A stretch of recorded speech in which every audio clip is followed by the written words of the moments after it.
and Brock, Callie Brown,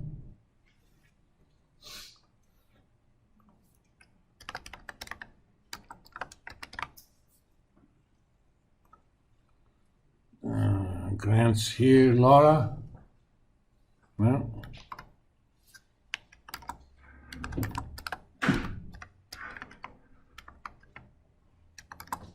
and this person showed up only for one class. They didn't do anything after chapter 3, but didn't withdraw from the class either. Jacob Horn, Jordan,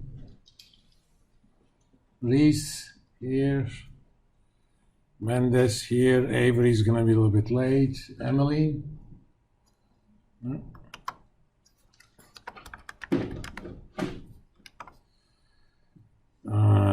Ryan Rakes. That's his first absence, actually, I think. Anut here. Madeline. Robinson right here, of course. Jackson. Yeah. Jacob Strunk. And Katie here. Just for the hell of it. All right. The plan for the rest of the semester, I'm gonna cover chapter 9 today. In the first half or first third-ish, we're gonna do a Jeopardy on that. And in the remaining part of next week, I'm gonna cover chapter 11. While you guys are on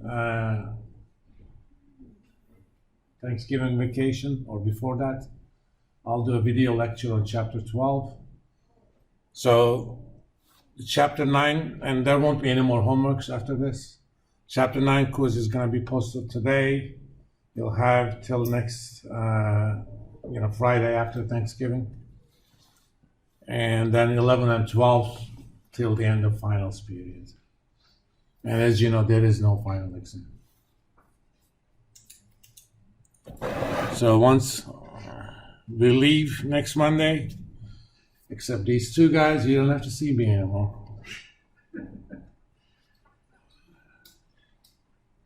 I mean, if you want to be a finance major,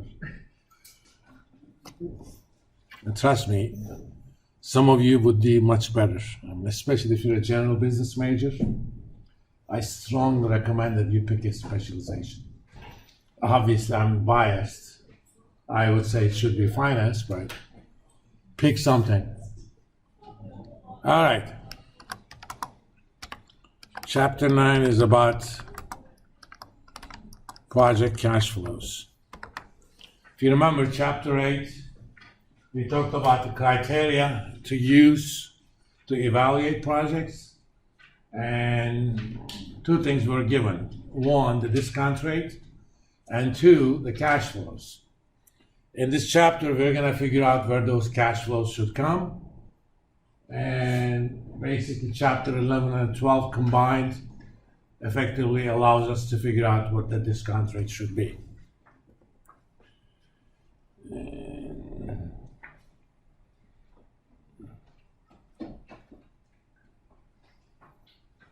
I already assumed you were here, so okay.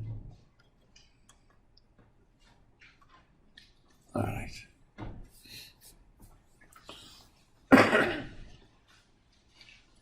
Now, when we're thinking about projects, we're going to look at things as what happens to the firm with the project versus without the project. So we're going to talk about incremental cash flows.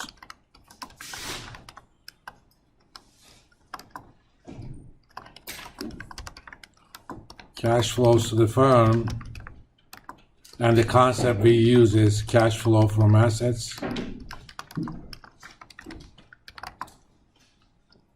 with the project less cash flows to the firm without the project.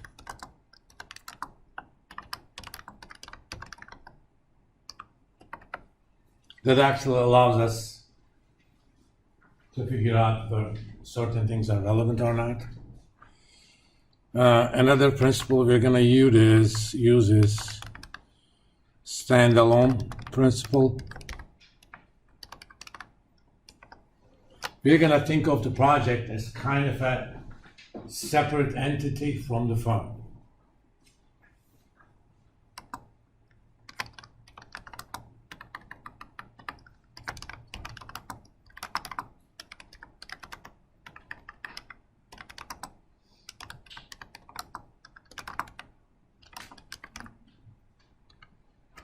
So given this, let's figure out first what are some relevant cash flow categories.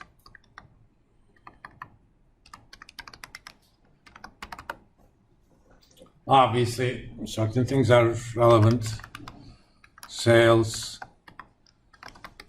variable and fixed production costs.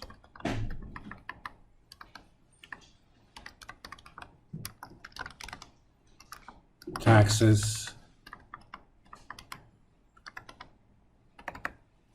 That are relevant because think of it this way: if the project happens, sales number is going to go up by a certain amount, right?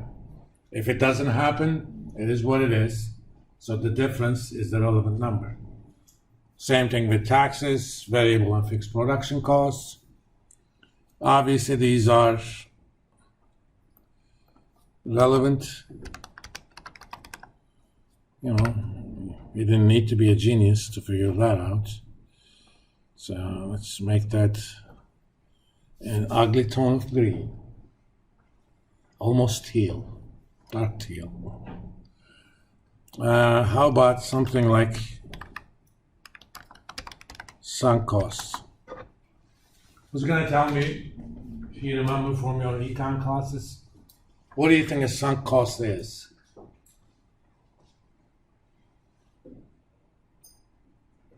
The name is kind of suggested. Tell me what your opinion is. This is not an exam. We're just having a conversation. Costs that are expected to not, costs that are expected to be, that we have to use in, they have to pay for. So a sunk cost is a cost that's already been processed or incurred? Yeah, it's a cost that's already been incurred, and whether you accept the project or not, it's not going to come back. Okay? Already happened before the decision stage.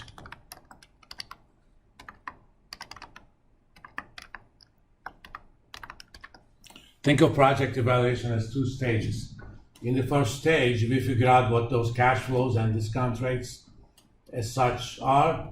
In the second stage, we make a decision. There are certain costs, even though they are related to the project, they do not affect the decision.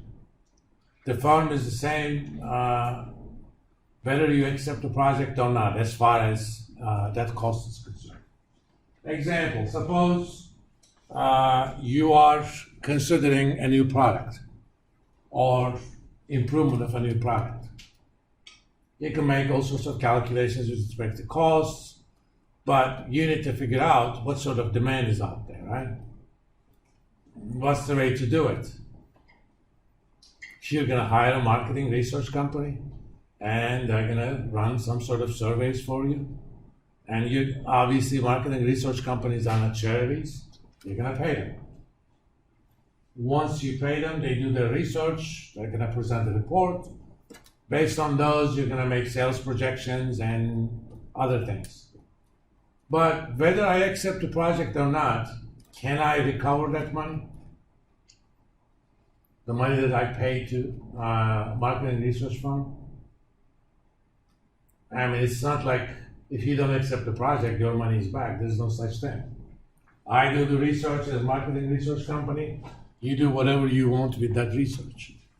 So that money's gone. It's sunk. Since it doesn't affect the position of the firm, whether or not you accept the project, it's not relevant.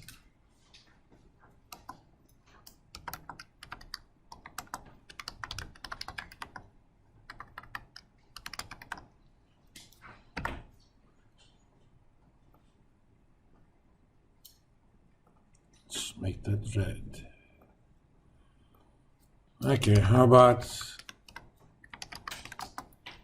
opportunity costs? And who's gonna tell me what you think opportunity cost is?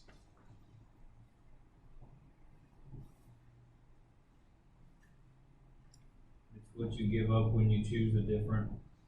Yeah, value of what you give up when you choose a different option. This is especially relevant if the project uses some of firm's existing resources.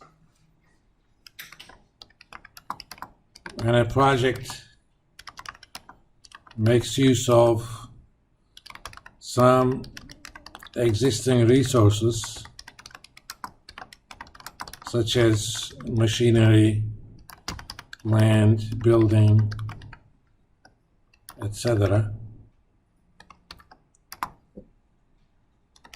These types of costs arise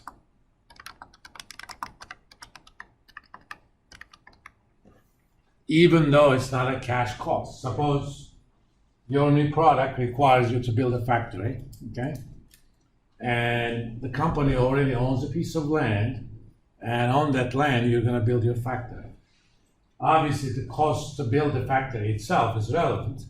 We shouldn't even have to talk about that. But how about the land? Firm already owns it. So why would I consider that a relevant cost? Or should I consider that a relevant cost?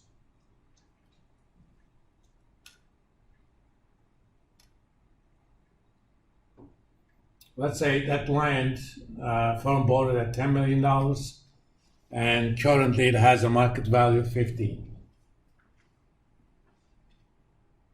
So if it is relevant, the relevant number is either 0 or 10 or 15. Which one do you think it should be? As far as project is concerned.